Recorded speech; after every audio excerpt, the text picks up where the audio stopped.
Welcome.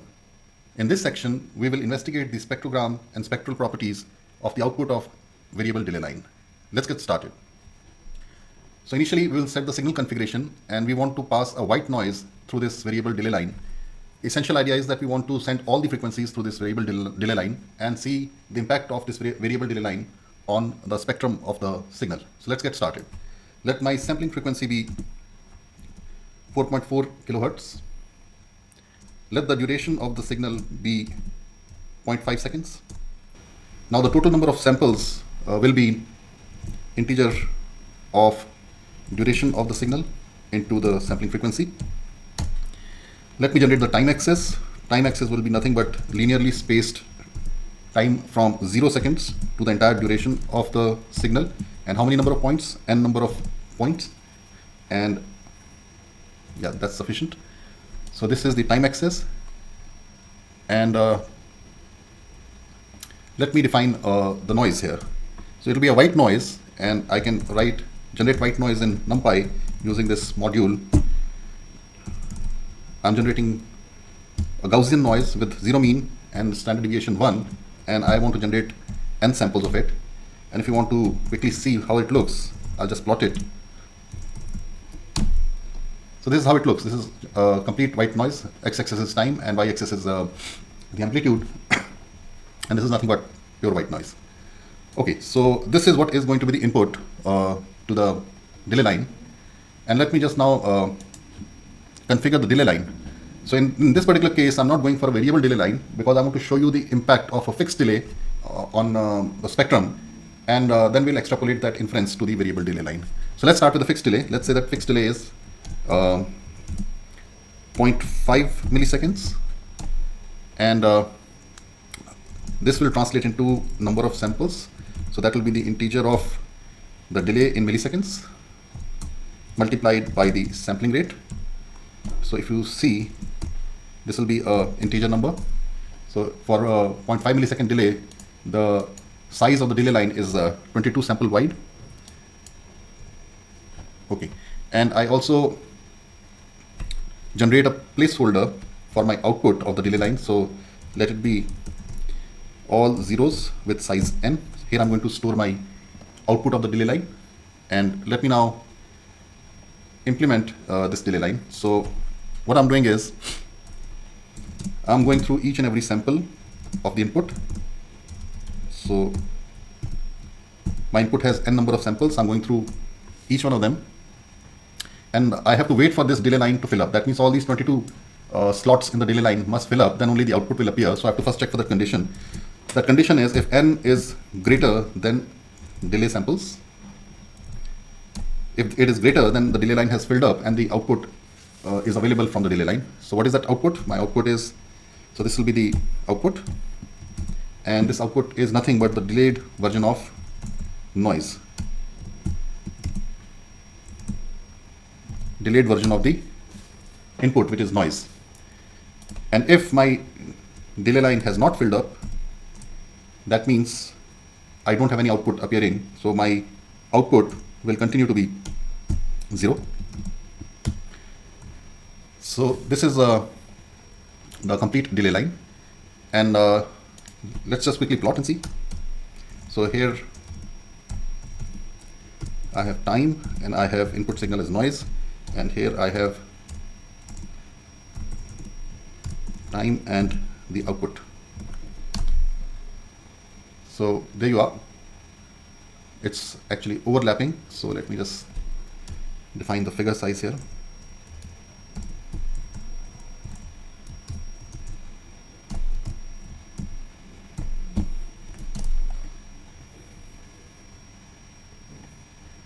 So if you can see, there's a blue line here. Let me just plot it one by one. So this is what is my input, white noise. And let me just disable the input and get the output back online. And this is what is my output, the delayed version of it. Okay, so just nothing so very interesting as of now.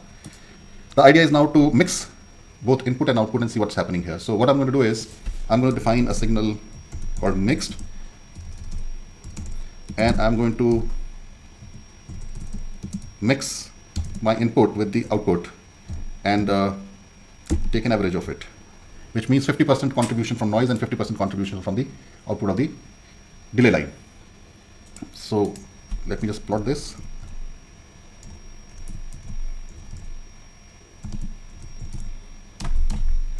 So again, it's nothing but noise, delayed version of noise, delayed and mixed version of noise. I'm more interested in seeing the spectral properties of this this signal. So let's see. So what theory says is that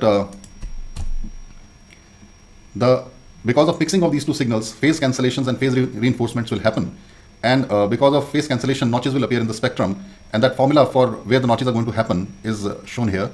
So let's just see whether these notches are actually appearing in the spectrum or not. So let's say I want to initialize a list. I want to know how many number of notches must be plotted. So let me just give an arbitrary number. So number of notches is say, let's say 10, and let's say notch frequencies, I don't know at this point of time. So I'm just going to establish a placeholder, an empty list in which I'm going to calculate all my notch frequencies and save it. So let's let me just then implement this formula here for 10 notch frequencies. So for I in range number of notch frequencies, that is 10. What this formula says is that the notch frequencies will appear at 2 into I plus 1. This I plus 1 is appearing because of odd numbers into the sampling frequency divided by 2 into delay samples. Right. So if this notch frequency that we have just calculated is less than the Nyquist criteria, we are going to save it. So I'm going to append it in my empty list, the placeholder, and we'll then loop through all of them one by one until the last one, that is the 10th one, is saved, and I'm going to print them out.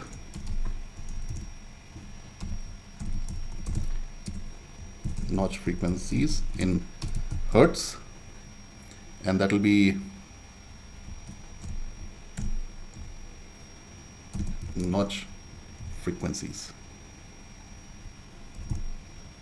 Okay, let me just run this code and see if it's functioning or not. Yes, it's functioning, and we have got some 10 notch frequencies starting from 1002 hertz, then the odd component of it, the odd harmonic of it, and it continues like this. Let me just round them off so that we can see them clearly. Here you can see them clearly: 100, 1002, 3007, and so on and so forth. These are the notch frequencies as far as the theory is concerned. So the next step is to calculate the frequency spectrum, for which I'll be making use of a function called Welch, and the function is like this. So I have to create a frequency axis, which is f, and I have to create a variable for power spectral density. So in this function, first we have to pass the signal for which we are trying to calculate the spectrum. So in our case, it's a mixed signal, and then we have to specify the sampling frequency, which is in our case 44.1 kilohertz, and some other settings as far as spectrum calculation is concerned. So these are number of segments. I'm going to take them as like this, and then I'm going to plot them, and I want to keep my y-axis in log scale, and y-axis is going to be the frequency spectrum, so I'm going to keep it in log scale.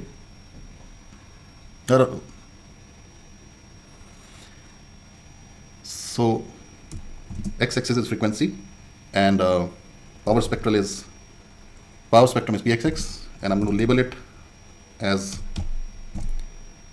power spectral density.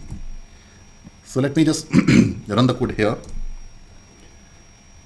Wow, so you can clearly see that on the y-axis we have frequency, and on the x-axis we have the power spectral density in dB, and you can see that these notches have appeared in the spectrum of the noise, and this is because of the phase cancellation action in the mixed signal.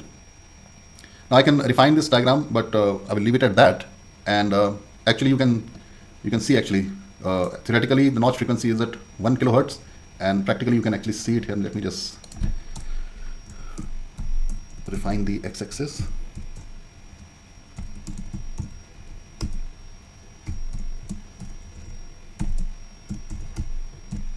I'm just going to arrange the ticks, x ticks, so that you can clearly see the frequencies. Oh, there's an error here. It should be a full stop, and it should be blt.show. Okay, so now you can clearly see that we have notches at 1000, 3000, 5000, 7000, and so on and so forth. And this is exactly what our theoretical result told us. So we are on the right track.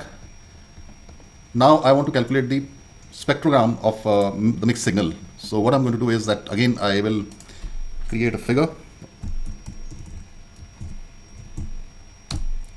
Let it be 10 by 5 wide.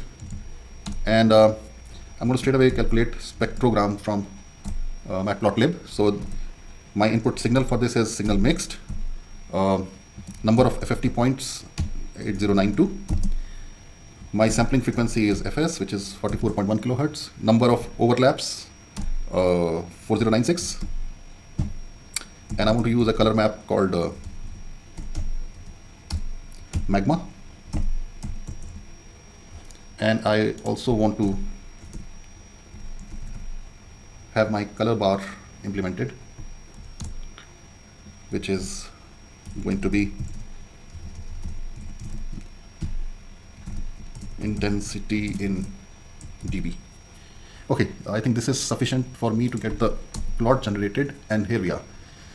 So what you see here is that on the y-axis we have frequencies, and on the x-axis we have the duration of the signal, which is time. So this is frequency axis and this is time axis, and the color bar is here. The dark black color signifies a very low value, and a bright yellow signifies a higher value. So in the spectrogram, what we see is that multiple frequencies are being sent through the variable delay line, and some of these frequencies are experiencing absolute attenuation. And that's the reason why you're seeing these dark lines here. These dark lines are exactly where these notches are. So if you see it's 1000 hertz, this is 1000 hertz, 3000 hertz, 5000 hertz, and so on and so forth. So which clearly says that by implementing a variable delay line or a fixed delay line and mixing the signal, phase shifted signal, you will create these kind of notches.